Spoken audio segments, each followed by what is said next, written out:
네, 오늘 여호수아 9장 말씀은 이렇게 시작이 됩니다. 이 일 후에라고 시작이 됩니다.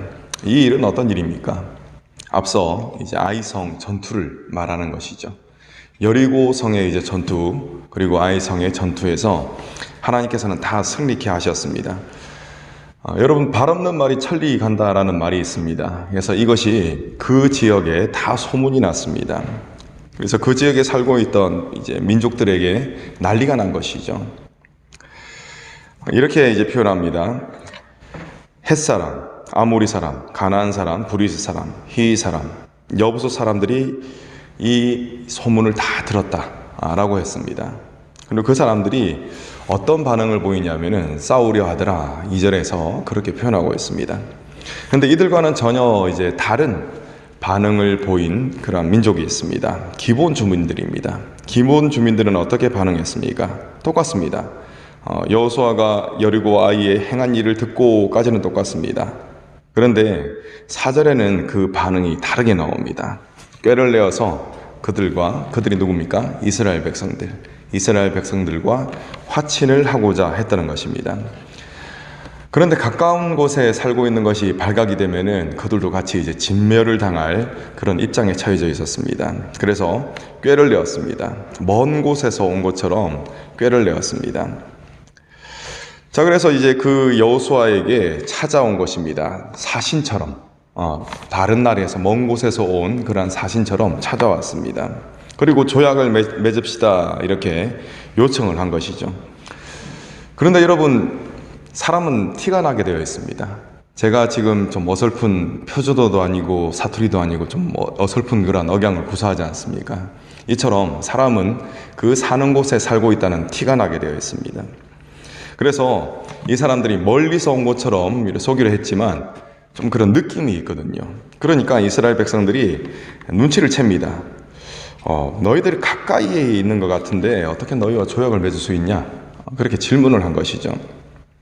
그때 이 이제 여부수 사람, 이 기본 주민들이 이렇게 이야기를 합니다.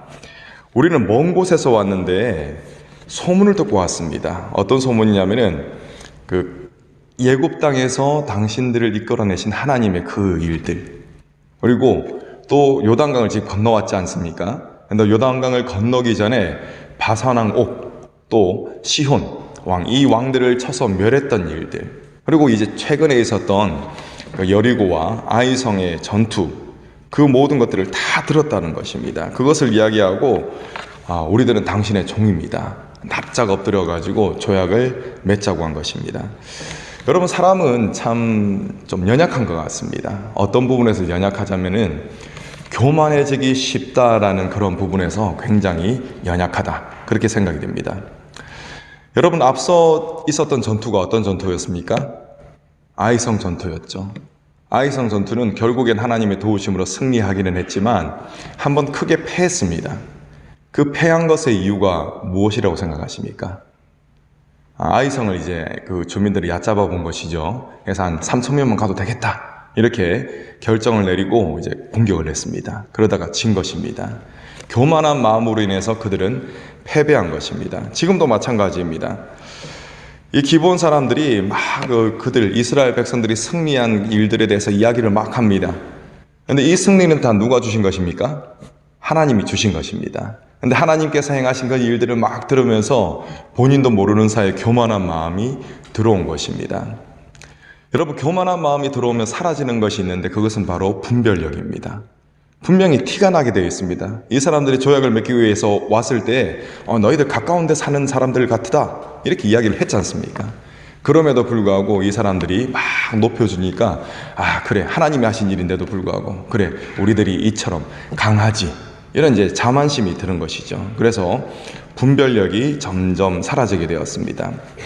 결국엔 이들이 요구했던 그 조건을 받아들입니다. 그래, 화친을 맺자라는 조약을 맺게 되었다는 것입니다. 여러분, 교만해진 것에 증거가 나타나게 되어 있습니다. 그 증거가 무엇인지 오늘 말씀에 분명히 나와 있습니다. 우리 14절 말씀 여러분 읽어주시겠습니다. 시작. 어떻게 할지를 여호와께 묻지 아니하고 네, 분명히 나왔습니다. 사람이 교만해지면은 하나님께 묻지 않습니다. 앞서 있었던 아이성 전투도 패배했지 않습니까? 그때도 묻지 않았습니다. 야, 이 정도 규모 되면은 이 정도 사람을 장정들을 보내서 이제 공격하면 점령할 수 있겠다라는 상식적으로 움직인 것이지 기도하고 움직이지는 않았다는 것입니다. 그래서 실패를 한 것이죠. 그런데 또 같은 잘못을 반복합니다. 여호와께 묻지 않았습니다. 여러분, 사람이 교만해지면은 반드시 나타나는 현상, 그것은 여호와 하나님께 묻지 않는다는 것입니다. 여러분, 지금 여러분들께서는 많은 선택들을 하실 것입니다. 근데 그 선택 가운데 여러분들이 어떤 태도를 취하시는지 한번 생각해 보시기 바랍니다. 하나님께 묻습니까? 아니면은 그냥 계속 해왔던 일인데 이렇게 생각하시면서 묻지 않으십니까? 항상 작은 일이라 하더라도 하나님께 물으시는 저와 여러분 되시기를 간절히 소망합니다. 네, 근데 이게 사실은 밝혀지게 되어 있죠. 조약을 맺었습니다. 그리고 돌아갔습니다. 근데 이 사람들이 가까이 살고 있는 기본 주민들이다라는 사실이 이제 알려지게 된 것입니다. 그러니까 이스라엘 백성들이 막 요동합니다. 왜 요동하냐면은 이제 백성들이 원망을 하는 것이죠. 왜 이제 이렇게 원망을 하냐면은 지금 이 여호수아를 중심으로 한 이스라엘 백성들이 전투를 계속해야 됩니다. 그런데 이 기본 주민과 화친을 맺었지 않습니까? 그리고 화친을 맺을 때 어떻게 맺었냐면은 여호와의 이름으로 맹세하며 화친을 맺었습니다. 그렇기 때문에 이 기본 주민을 공격을 할 수가 있습니까? 없습니까? 없죠. 기본 주민을 공격할 수가 없습니다. 근데 만약에 이 기본 주민이 기존의 주변에 그 지역에 살고 있는 이 민족들과 연합해가지고 배반해가지고 정보를 제공한다든지 이렇게 연합 공격을 펼치면 이스라엘 입장에서는 굉장히 난감하지 않습니까? 그러니까 이스라엘 백성들을 안 좋은 쪽으로 몰아갔다, 너희 족장들이 그렇게 하지 않았느냐, 이런 마음 때문에 이스라엘 백성들이 요동하고 있는 것이고 또 원망하는 것입니다. 자, 그런데 하나님께서는 이들에게 지혜를 주셨습니다. 어떤 지혜를 주셨냐면은 그들에게 책임을 지우게 만듭니다. 기본 주민들에게 책임을 지우게 만듭니다. 그래서 보시면은 기본 주민들이 온 회중을 위하여 나무를 패며 물을 깃는 자가 되도록 만들었습니다. 책임을 지었습니다. 강력한 그런 책임을 지었다는 것입니다. 그래서 여호수아가 그들을 이제 기본 대표들이겠죠. 그 사람들을 불러가지고 그들에게 책임을 지으면서 이제 이러한 일들을 너희가 감당해야 한다라고 이야기합니다. 근데 여러분 23절 말씀을 한번 보시기 바랍니다. 23절 말씀 여러분 읽어주시겠습니다. 23절 시작.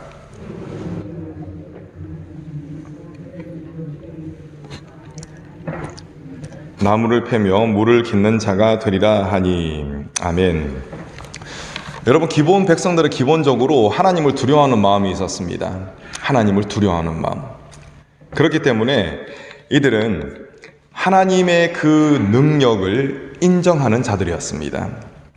근데 여호수아가 지금 어떻게 이야기를 합니까? 너희들이 종을 낼 것인데 그냥 노동을 시키는 것이 아니라 너희가 하나님의 일을 위해서 일을 하는 그러한 자들이 될 것이다. 하나님의 집을 위해서 일하는 그러한 자들이 될 것이다. 이렇게 이야기를 했습니다. 여러분, 제사를 드릴 때는 많은 노동력이 필요했습니다. 항상 이제 꺼뜨리지 말아야 하는 것이 있죠. 불입니다. 불을 계속적으로 지피기 위해서는 또 많은 그런 땔감이 필요한 것이죠. 제물을 태울 때, 번제할 때도 땔감이 많이 필요합니다. 그리고 성전들에 물두멍이 있죠. 거기에 또 많은 물이 필요합니다. 이러한 것들을 계속적으로 공급해줘야 되는데 이 일을 너희들이 해라. 이렇게 이제 책임을 지웠던 것이죠. 그냥 인간적인 그런 조건들을 막 내세우면서 책임을 지웠다면은 그 이제 두려움이 이제 사람에 대한 두려움은 없을 수도 있지 않습니까? 그래서 책임을 지지 않을 그런 확률이 높습니다. 근데 이들은 지금 기본적으로 하나님을 두려워하는 마음이 있습니다. 그런 상태에서 하나님의 집을 위해서 일을 해라. 이렇게 책임을 지우니까 이들이 바로 수긍을 하는 것입니다. 그래서 마음을 쏟아서 그 일을 감당하는 자가 된다라는 것이죠. 자, 이렇게 좋은 쪽으로 해결이 되었습니다. 교만함으로 인해서 일이 틀어질 뻔했지만 하나님께서는 가장 좋은 쪽으로 해결해 주셨다는 것입니다.